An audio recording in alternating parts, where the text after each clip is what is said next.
Welcome back to Red Devils TV, and this is, I don't even know what this video is, but this is about Manchester United's future. Obviously, Manchester United, we beat Fulham 1-0 today in a very scrappy win, but a win's a win. All the points look the same on the board, and as a United fan myself and other United fans here, I am over the moon with that victory. I'm with Dean and Ben. Obviously, Ben, you've seen on the channel multiple times in the past, and Dean is making his Red Devils TV debut. So, guys, how are you this evening?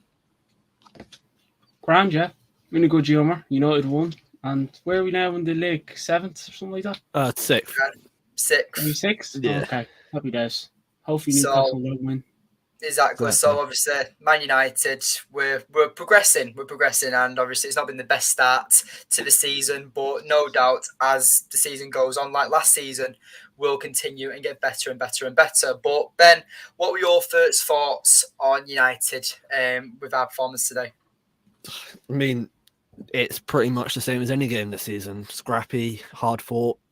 We didn't really create anything. We looked completely open, but we got the 3 points, and that's the important thing. We're at this stage right now where, due to certain issues, we can't really look at it and analyze the performance. We just have to analyze the result. And right now, that's the important thing. If with this whole situation with Ten Hag being under question, right now, 3 points is what we need, and we got it. That's the important thing. Definitely, mate. And Dean, coming back to you, what were your thoughts on Bruno Fernandes's performance today? Because he's received a lot of scrutiny recently. People saying he's not fit to be captain. People say he's not good enough to be starting for Manchester United. What were your thoughts on Bruno Fernandes's performance today? I don't know what's long for it. And Bruno's... I don't know what to make of Bruno. Bruno's just... it wasn't great, I'll admit. He's a few sloppy passes. He didn't... It wasn't one of his worst games, I'll admit. But obviously the goal kind of took a bit of pressure off him. Hopefully he got man. I think BT gave him man of the match in the end. Yeah, not sure if he deserved it, to be honest. I would have given it to me, man. Black. I thought he was good. But no, I mean, again, Bruno. He pings a few good long balls as well. Obviously we know what Bruno can be like. His form is a bit low at the moment, but hopefully a game like today with the goal he got can build him a bit of confidence. But we took him out of the game against Newcastle, and I know he didn't score when he came on, but at least Bruno does. He offers a lot more when he's on the pitch. But yeah, he wasn't great, but he got the winning goal, so I can't complain.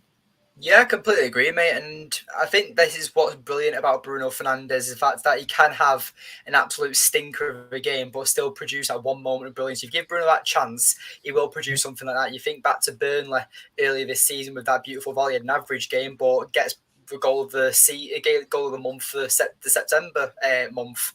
And then today, another beautiful bottom corner. Leno gets a glove to it, but it's still just too powerful for him to save. I mean, I'll ask you guys now, who was your actual man of the match? Obviously, Bruno Fernandes was awarded man of the match. I mean, if it wasn't for him, he doesn't get man of the match. We don't get the 3 points. But for me, I'd have to say either Wan-Bissaka, Maguire.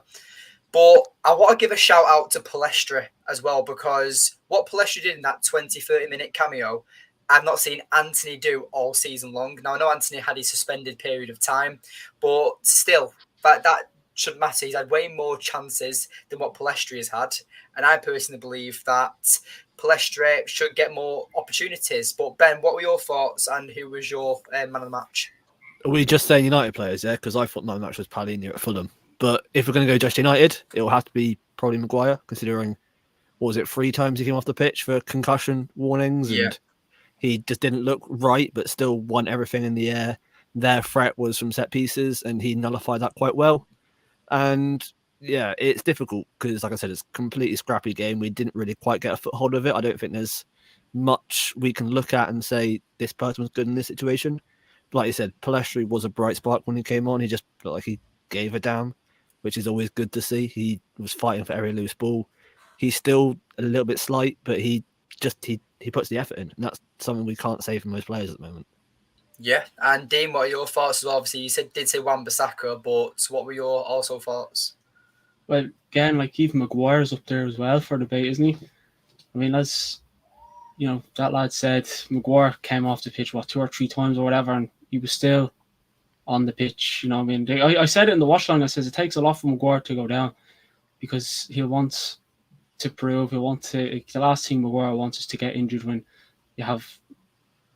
Well, if even Varane didn't play today, but you have Lissandro Martinez. Wan-Bissaka, I don't know. It's just something about Wan-Bissaka I like. You know, he's been injured for a while, and you swear he was never injured because his form really hasn't changed.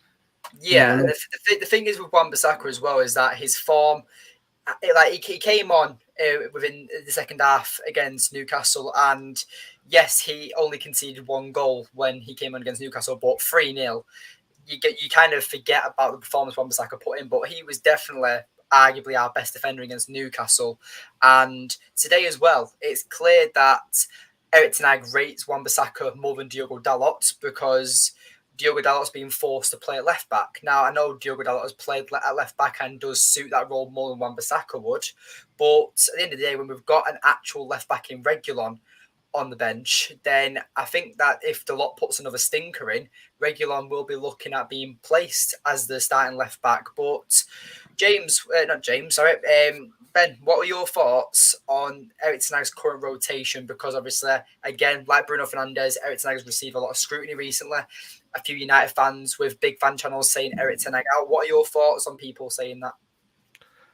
I just don't know what else he can do, to be honest. We're at a situation where we're talking about how bad our players are. We're talking about the fact that we look at the lineups and we get worried before matches.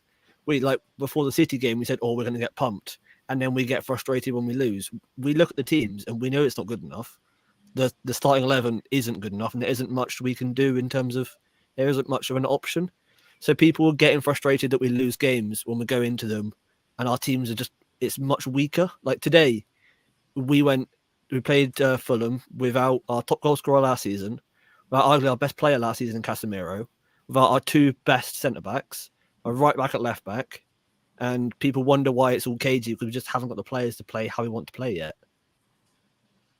Yeah, I completely agree, mate. And obviously, Kimmich has put here in the comment, not actual Joshua Kimmich, but he said that Maguire actually might revive his career back. Now, Maguire's redemption, the resurgence that Harry Maguire has had since he's restarted his career at Manchester United, do you think the captaincy being taken off him has affected his performances and actually made him perform better now the pressure is off him? Dean, what do you think? Yeah, I mean, I always said, like, the captaincy is always pressure. You know what I mean? Obviously, we look at the recent Manchester United captains, and we always said, even Roy Keane, when he said, just because I was captain, there was more than one leader on that pitch. But no, I think Maguire, he's surprised. I think he surprised a lot of people this season, not just me or even you two lads. He surprised me a lot. Is he reviving his career? Yeah, I mean, I know people look at the City game, but let's be honest. Maguire, you could be on top. We could have been on top form that game, and we still would have conceded 3. But yeah, Maguire, in fairness to him, he's going in for challenges. He's getting stuck in. But I think it's actually been the best thing for Maguire to get stripped off captaincy, and obviously he was dropped for a while, but then he slotted back in. But whatever he's worked on, whatever Ten Hag told him to do, it's worked. Yeah, mate, I completely agree with you. Obviously, with Maguire and obviously his recent performances, I mean, you think back to the Copenhagen goal, he practically saved us and kept us in the Champions League. Obviously, we have Copenhagen on Wednesday, so no doubt we'll be putting up a fight on there like we did against Copenhagen. But Ben, with Ten Hag's current style of play, what would you define that as? Because obviously there's a certain man that we talked about privately about Ralf Rangnick, and obviously he was the godfather of the Gegenpress. Yep. Do you see the kind of similarities in United's current system, or would you say that ERIK ten Hag's current tactics are a bit of a mess? Honestly, I wouldn't say we have a system right now, and that's not a slight on Ten Hag, because when you look at this, the players he has, look at our front 3 in Garnacho, Højlund, and Antony. All 3 of them want the ball to feet. They want that bit of space. Our midfield is very chaotic, and our back 4 is set up to defend transition. We have every single line of our team is set up for a different style. We can't. I don't think there's any sort of system we can play right now that matches every single player. In terms of how we play right now, it's a bit chaotic. We have the midfield that we get good turnovers. Like Ten Hag has said quite a lot that we do have the most turnovers in the league. We do very well at picking up the ball in good areas, but our front three just isn't there yet. We haven't connected. Today, we saw Garnacho and Højlund linking up. I think it's the first time those two would have started together. Usually it's Rashford that sets anything up for Højlund, and I posted about it earlier. We had a front three today where Anthony was the most experienced and we had an average age of 20. You just can't really compete and have some sort of system when you're having to rotate every single week. Players are having different partnerships every single week. It just doesn't work.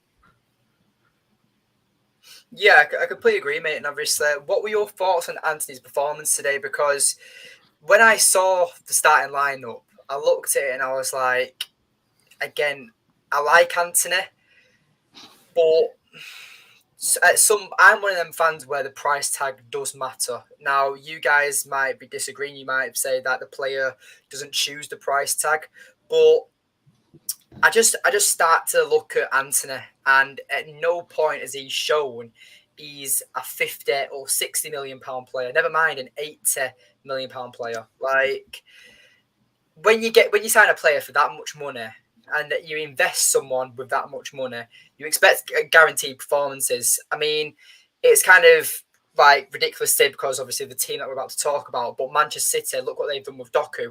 I mean, Doku's come in 50, 60 million pounds, but already scored shit ton of goals, got a brace today against Bournemouth, and is impacting games, and he's benching Phil Foden at the moment. But I just think that against Man City, especially against Doku as well, with Anthony, when he practically tried to assault Doku, he wasn't even on the pitch for 15, 20 minutes, and he already lost his head because he was so Just 5. Do you know what I mean? Like, with I Anthony, think it's difficult with Anthony though, because we've seen it in the past with United where we miss profile players because of their price tag. We saw with Sancho, we brought him in, we thought he was going to be a flashy player. He's going to take everyone on. He's going to do all these crazy things. That just isn't who he is. It's the same with Anthony. We brought him in. He's Brazilian, cost lots of money, which they even admitted like a month sooner we could have got him for like 40 million. But we waited too long because they didn't have time to replace him. They'd made enough money that they needed to make, so they didn't need to sell him. So we look at Anthony and we think he's this tricky Brazilian that wants to take players on. He wants to go on skill runs. That isn't his game. It doesn't suit our system right now. I think he's the sort of player that in the future, when we do have the system Ten Hag wants to play, he will thrive a lot more. He's more of a deeper creator. He wants to sit in space. He wants to let people come onto him and then play the space behind them. We see it quite often with him at the moment where he'll get the ball, he'll do those little drag backs, he'll do his ball rolls and he'll try and bait players into him. And then he'll sit there and he'll wait. And then he has to turn back and play it. At Ajax, that happened often where he just wait there, have someone come onto him, but he'd have runners off of him that he'd feed. He was someone that's very good at creating space. He's not someone that's very good at exploiting it. So at United, we do this fairly often where we look at someone that's like a really expensive winger and we think he's going to go on these mad skill runs and do all these crazy things. It just isn't his game. And we just force him to do things that he's not used to, which is why we see him look so out of place because it's just not his style. Yeah, I see your point, mate, and there we go. Dean's back now, but no, obviously, Dean, I was just about to ask you. Then, obviously, what are your thoughts on Anthony? Because again, me and Ben have just said it. I mean, I disagree with Ben. I mean, the way that I just think that Anthony is very wasteful in possession. I think that he attempts the same boring and same tactics every single game. He doesn't actually try to create space, doesn't try and create for players like Højlund. He just either gets taken on with that same tactic he likes to do, where he likes to cut in on his left foot and try and shoot, or tries and does something. But he's too predictable in my opinion. But Dean, what are your thoughts on Anthony's performances at the moment? You literally just said it all. I mean, Anthony today I have no agenda against him, but he's just so, what's the word I'm looking for, agitating. Like, obviously, I keep saying it, but, give him time, but will he be the player that we've seen at Ajax? Obviously, Ten Hag said last week, didn't he, we're never going to see the Ajax style of play at Manchester United. So is it the style of play? Is it just Anthony? I know people look at the price tag and, you know, yeah, we could have gotten for a lot more cheaper, but Manchester United do best. But, you know, again, Pascal said it before, didn't he? He's a one-trick pony, but we haven't even seen him cut inside because it's like the fullbacks know how to get to him, how to just get the ball off him because he's too easy. He gets knocked off the ball too easy. He just, everything he does just goes wrong. I mean, I can't think of one since Rasmus Højlund has came in where he's whipped the ball into him or done anything like that.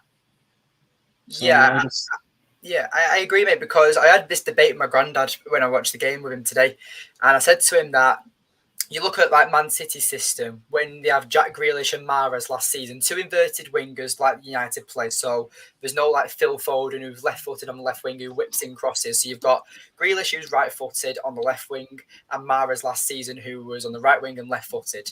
But even though they'd create their own space and they'd still make crosses into the likes of Erling Haaland or Kevin De Bruyne or any players running into the opposition's box. And but I see the media and the pundits criticising our midfield for not creating enough, but neither do our wingers. And I just look at the way Man United play out from the back at the moment, and it's very long ball at the moment. We're not actually playing out from the back. Now, again, Walid Zahara has said here about what is the problem with United. Now, that's one question with about 1,000 different answers because... So we haven't got long enough to cover today. Exactly, but... United from top to bottom, we're an absolute mess. But right now, we're talking about, does ERIK ten Hag deserve to stay in a job? And for me, I think yes, because I think that he's kind of kicked himself in the ass at this point because the standards he set last year, getting us third place, 2 cup finals, quarter-final, winning us the Carabao Cup. You know, he had a sensational first season. All these, like, you know, Tom Garrett on pitch side, like Jamie Carragher and Micah Richards on Sky Sports talk about how Postecoglou is better than Ten Hag. I want to see Spurs do better than Man United this season. But funny enough, they don't actually have any European football either. So no wonder they're doing so well because all they've got is they've got the Premier League and domestic cup competitions. But I'll always back ERIK ten Hag. I remember when the media were pushing out for Pochettino to be United's, you know, new manager before Ten Hag was appointed, and United fans protested. United fans uproared on social media about how Ten Hag was the one that we wanted. Now, not every single United fan was like this. Some fans did want Pochettino because he was proven in England. He was a more well-known manager. But for me, that's why I'll always love Ten Hag because he actually showed us, and you know, was just, I don't know. With Ten Hag, he's like the people's champion. If you ever watch WWE with The Rock, like the people's champion. But moving on, and Ben, this is obviously where I wanted to ask you now. And what will Paul Mitchell bring to Manchester United? Now, I've only learned a bit more about Paul Mitchell in recent times. I don't really know too much about him until about a week ago. Ben, absolutely battered my head with all this knowledge about him. So, Ben, take it away and just talk us through about what Paul Mitchell will bring to Manchester United if he is appointed. Yeah. Well, I would say what I do know is fairly surface level. I haven't done as much research into him as I should have done. But yeah, he's going to come in. He's got a lot of experience in terms of building clubs, in terms of just elevating that recruitment, which is something that we're lacking so much. Right now, we're signing players that if we don't get the first choice, the second choice is a complete opposite player. The third choice is completely different to them again. Whereas he'll come in, he'll decide what sort of player we need, which is players that he signed in the past really do suit Ten Hag's system. He wants young, transitional players that are really versatile. Like we've seen players he signed in the past. He signed Tadic at Southampton. He signed Mane at Southampton. If you go to his days with Red Bull, he signed the likes of Lima with Nkunku. He signs people that can play multiple positions, that can play transitional, that can play just the way Ten Hag wants to do it. He'll come in with, as well, a good network of teams that he works with too. We look at United now and you see the likes of Murtaugh, you see Richard Arnold, we saw Ed Woodward in the past. These people don't have any connections in the footballing world. So when we're looking for a player, we want someone of a certain profile, we don't actually have anyone we can call upon to just in the footballing world to help us out. Whereas when we go with Mitchell, he can go, okay, I know these people at Monaco. I can go look there. If we need someone if we need to send someone on loan, we've got networks in Southampton, we've got people at Tottenham. He's just got this big footballing network that he can work with. And we've mentioned previously with Ralph Rangnick in the fact that we probably should have given him that role after Ten Hag came in and his interim ran out. He did go off with Austria, and we decided we didn't want him to do that dual job. But Mitchell is basically his understudy. He was with him at Leipzig, and he raved really heavily about him. And when he was in the interim job, Mitchell was the person that he wanted to come in with him, because we've seen footage of the two of them together at Man United Youth Cup game. So we're talking about Rangnick knowing what he wants to do and wanting to build. This is literally the man that Rangnick wanted. He's the one he wanted to come in with recruitment. He was so good at the job with Red Bull that they wanted to make him oversee everything in Red Bull. He wanted to work with Salzburg, with Leipzig, with New York Red Bulls. They literally wanted him involved in everything. So someone like him is just a massive step up. Even if we don't get the full takeover, which we actually wanted, this is a step in the right direction. Yeah, I can completely agree, mate. And Dean, is there anything that you can add on about Paul Mitchell or what you think he'll bring to Manchester United? I'll be honest, I don't really know much about him, like this man here, to be honest. But I mean, like you said, Ralph Rangnick wanted him to come in, and I was all up for it because I thought a sporting director, someone that can actually get us the proper players and proper positions.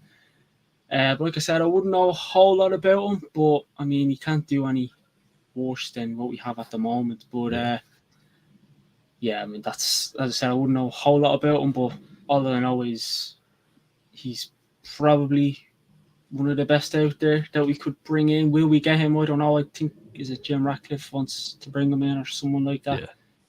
Yeah. But like, listen, if he comes in, I wouldn't complain. A lot of people are kind of yes and no about him, but me, I mean, I'd be a bit, I wouldn't mind it, to be honest.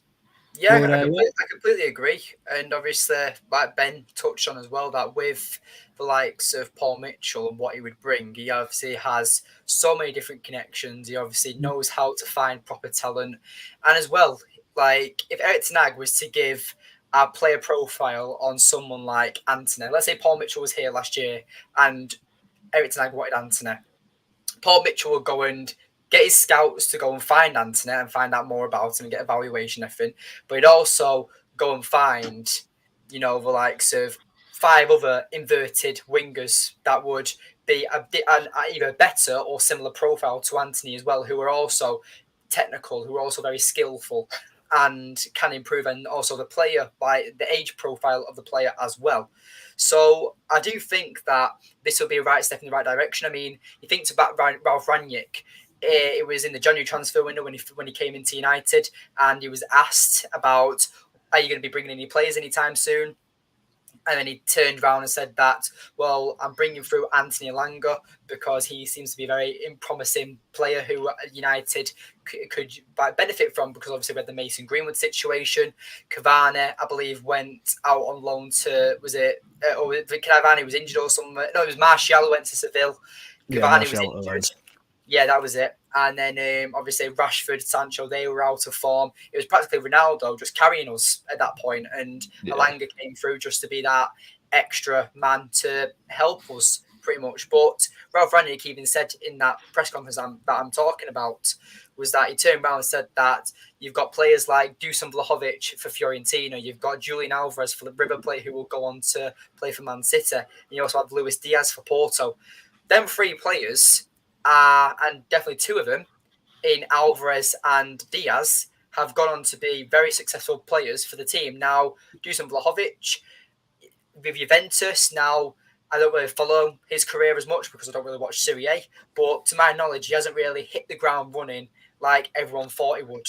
But, it's United are now relying on Rasmus Højlund, who is obviously 20 years old and was always supposed to come in as that, prospect, the apprentice, and would learn off the more senior and experienced type striker like a Harry Kane or Victor Osimhen. But clearly we never had the funding to get any of them players. But obviously, Ben, I just want to come back to you. And do you think the appointment of Paul Mitchell will happen? And do you think the Sir Jim Ratcliffe deal is actually finalised? Or do you think it's just all media talk and we don't know what's actually going on? I think it is just a case of dotting the I's and crossing the T's. We see it all the time with football transfers, that the last thing you see is like how much they're going to make per week, how long the contract's going to be. We're starting to see that sort of thing now with the whole Jim Ratcliffe situation. We're seeing the likes of Toto Wolff, who works with him with Mercedes. Those people coming out and basically talking as if it's done. Like Toto Wolff came out and literally said, if I'm happy with it, I will join him. He's a business partner. He's not going to come out and say he wants to join his business partner at a thing if it's not done. Usually just say no comment. What's the relation between Toto Wolff and Sir Jim Ratcliffe? Because I didn't know this. They are. There's a 33% split between Toto Wolff, Sir Jim Ratcliffe, and I can't remember what the other company is. With the Mercedes F1 team, so they work quite closely together there. So we've seen, and that's another link as well with the other. I can't remember what the company's called, but the other third of the company. Majority holders, well, as much as they can hold with the whole 50+1 rule of Stuttgart. That's another team that will have a bit of a link to. But yeah, they've worked together side by side with Mercedes, and he's come out and said, I'm down. If I'm happy with it, I will join him. So they're people that work together very, very often, and he's basically talking as if it's done. And we've seen as well, I mean, it is just media talk at this point because he hasn't come out and spoken about it because of NDAs. But it sounds very much cut and dry that Sir Jim Ratcliffe does want Mitchell to come in. I think he's spoken about him in the past when he's talking about where United are going wrong, and he's earmarked him in the past as someone that could fix it. This was years ago when I think he was talking about the Chelsea takeover. He was saying that someone like that is something United are lacking. So I feel like if it is going to happen, it looks close to being done, that he will come in with him. Perfect. And Dean, is there anything that you can add on that about obviously Sir Jim Ratcliffe and Paul Mitchell? What do you think is going to happen? Do you think that the Sir Jim Ratcliffe deal is also going to get finalised, or do you think that it's all media talk as well? Well, I reckon it'll happen, but like it's just a matter of when. Like you get told, Christmas, and then, like when was it Qatar were in, we're all getting told, no, we'll hear back in April, May, all that shebang. Yeah. So. Like they could come out tomorrow and say, "Oh, it's going to happen."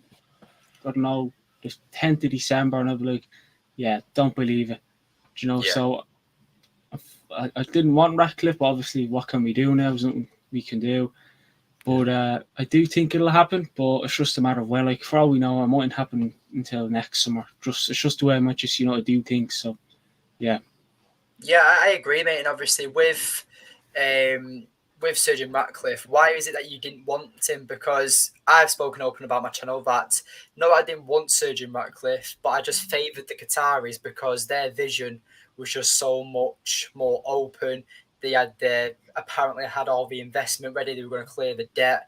Everything was going to be just pure on Manchester United, and the rebuild was going to just happen with a click of our fingers. But with Sir Jim Ratcliffe, there's reports that he's going to be investing £250 million of his own money straight into Manchester United straight away, which is more than what the Glazers have spent on Man United since their reign has started. So, again, Rome wasn't built in a day.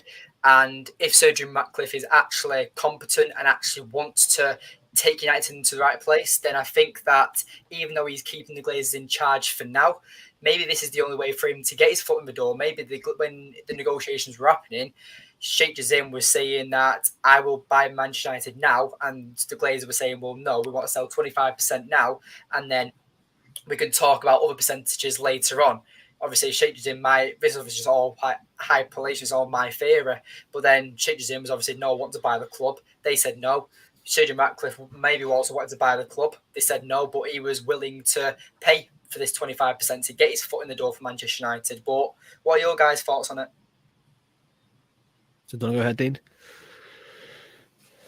Like you said, if he says what he's going to do and get us back to some sort of great Manchester United again, I'll back him. But as of now, like you just don't know. Like the Glazers are so smart, you know what I mean? They're just, and obviously we hate them for that, for being so smart. Like this can either go a good way or a bad way. But obviously, I hope it works out with Sir Jim Ratcliffe. It's just having the Glazers still in the background. Like that's another reason why I want these Qataris, because they were buying the club. Glazers were gone. There was none of that. But I don't think he'd be able to do a lot as long as the Glazers are there. But maybe if the Glazers jog on, you maybe might start to see a lot more from Ratcliffe. But for the next, how long Glazers are here for, we're never going to be successful as long as they're around anyways. Yeah, definitely, mate. And Ben, what are your thoughts on it as well?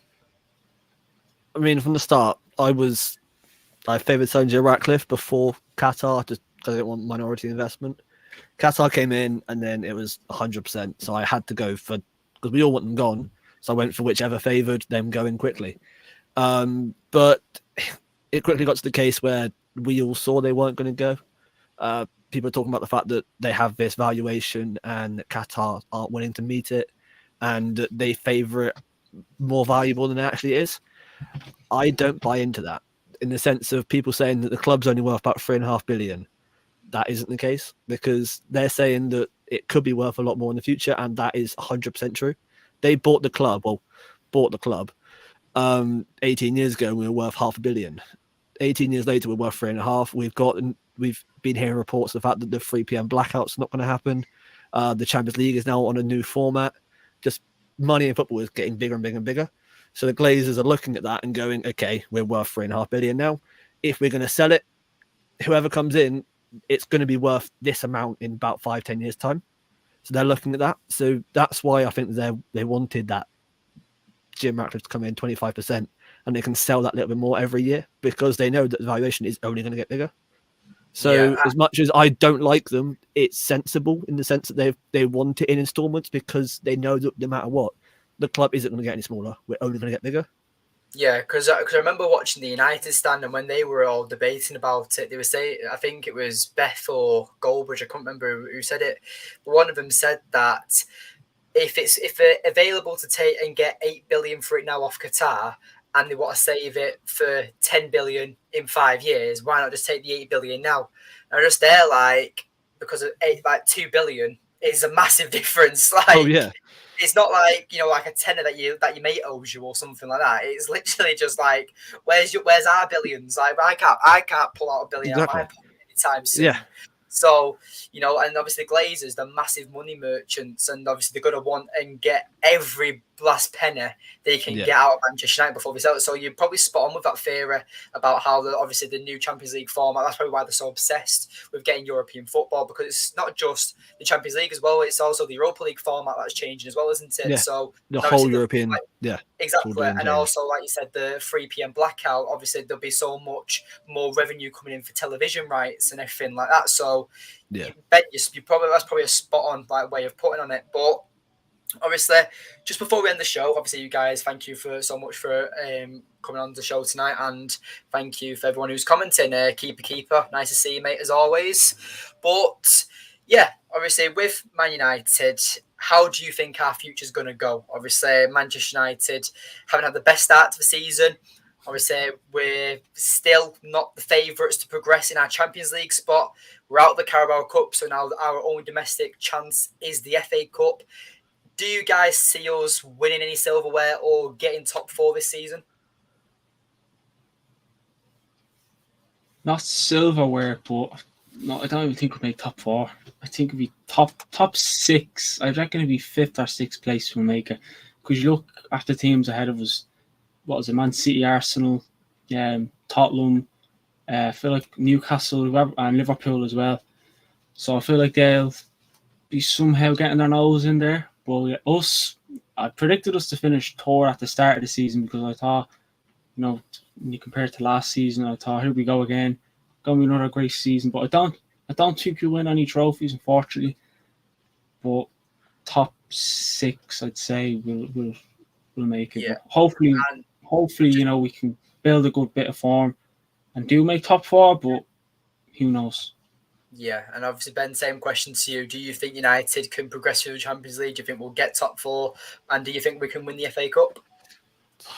I think we scraped through our Champions League group. I think that's being fairly optimistic. I think our only chance of silverware was going to be that League Cup, especially with City being knocked out quite early. I don't see us winning the FA Cup. And with the new Champions League format coming in next season, depending on different coefficients, top 5 gets Champions League football next year. So if we can get 5th, it'd be great. in past years that wouldn't be ideal because it's Europa League. But next season, if all goes well, that is Champions League football anyway. Sorry, Ben. Just wanted to ask: is that with 5th place, do you get automatically into the Champions League, or is it your playoffs? That's what I need to check. I know that top 5 gives you the chance to get in the Champions League. I don't know if it's straight in or if it's qualifiers. I think it's just the final 2 spots in the Champions League is down to coefficients. So I think that it's either of the top 4 leagues, 2 teams play each other, or you just go straight in. I'm not entirely sure yet, but top 5 will get you a chance in the Champions League at least, and then top 4 is obviously guaranteed still. In terms of where we finish, I'm not entirely sure. It's weird. Liverpool, I didn't expect them to be doing this. I didn't think that they just become Liverpool again this quickly, and I don't see Tottenham slowing down. I know that they're going to get knocked out of everything domestically. I think they're going to just sacrifice the FA Cup. They're not going to win the league, I don't think, but I don't see them dropping enough that we can overtake them. So I'm hoping that 5th place does actually get us there next season. The thing as well, I just want to quickly talk about Spurs because I had a bit of a rant before about Postecoglou, but I feel like that Spurs, if they get massive injuries like United did last season, 100%. You think that when Varane got injured, you think when Martinez got injured towards the end of the season and other players as well, I think they're knackered. I mean, if Heung-min Son gets injured, I think if James Maddison gets injured, like maybe this Mickey Van der Ven, whatever he's called, these players have been very good for him, and obviously you can't dispute that. But Spurs also don't have the proper rotation yet to can compete with these. Obviously, they won't have to be playing European football, so they are quite safe. And if it's Postecoglou's priority to focus on the Premier League, then they probably will be managed very, very well because I do think he's a decent manager. But I just find it very frustrating that ERIK ten Hag came into Manchester United. The comparison shouldn't be there. Yes, no, definitely not.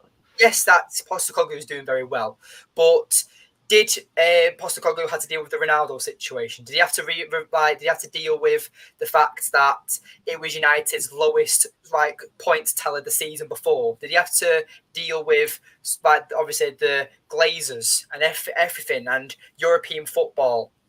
You know, Postecoglou's come in and United have Ten Hag has set the standards already as a debut manager. Yeah. I personally believe if Chelsea or Spurs, apparently Pochettino and Postecoglou are better than Ten Hag according to the media.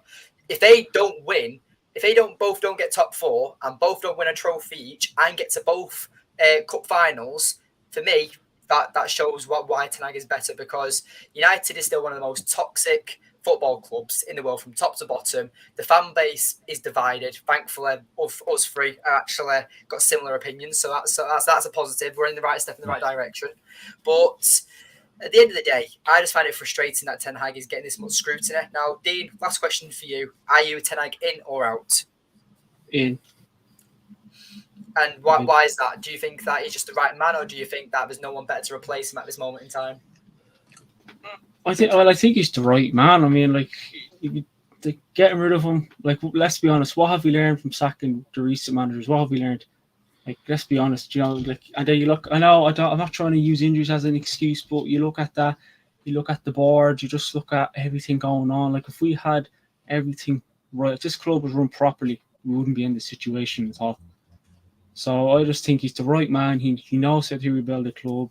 Like you said, when he came in, we have to trust the process. It's going to be a long process, I know, but we'll get there. I mean, look at how Arteta done in his first 2-3 years as Arsenal manager and compare him to now. I mean, how many times do we hear Arsenal fans wanting Arteta out when he was in the dump? So, I back him regardless. But, yeah, I just think he's the right man for the job, and he knows what he's doing. I was watching that top of the league last night, and he was like, I never seen this style of play in Ten Hag's first season. You don't win trophies without style of play, and we won one. I made it to a cup final and top 4. So if it's not style of play, well then what is it? But I think he's the right man. I do think he's the right man. I don't like this fan base saying, "Oh, get him gone. Who are we going to bring in, and what we're going to do? We're going to have a great run, and then we're going to be back here again in a year's time saying, right, what would we do with this and that?" So yeah, I don't think getting rid of him is the right decision. Yeah, I think that's spot on, mate. And obviously, Ben, same question to you. I couldn't have said it any different, to be honest. Yeah, there's so many issues at the club right now, and he isn't one of them. We've got all the personnel issues, as you said. We don't use it as an excuse, but it is a good reason as to why things are falling apart. And that's one thing I do like about him. He doesn't usually come out and complain too much. We've had all these VAR things go against us. We've got all these personnel issues going against us. And he does actually hold responsibility quite well. In terms of if he's the right man, I do think he is. We've seen him build things at Ajax. And I've got scrutiny for saying this exact thing. But this season is his first season for me. Last season, he came in. All he had to do was maximise what he could do with the players he had, but they weren't his players.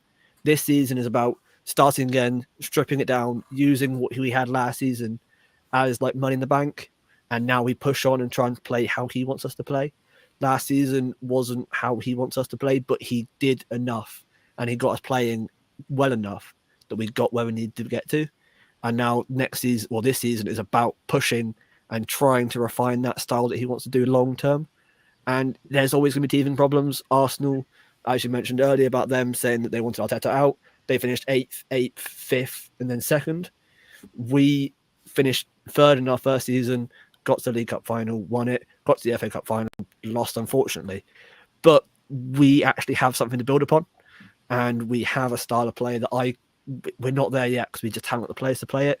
Like the likes of Mason Mount, he came in. The way he wants to play with Mason Mount isn't possible right now because we haven't got Martinez.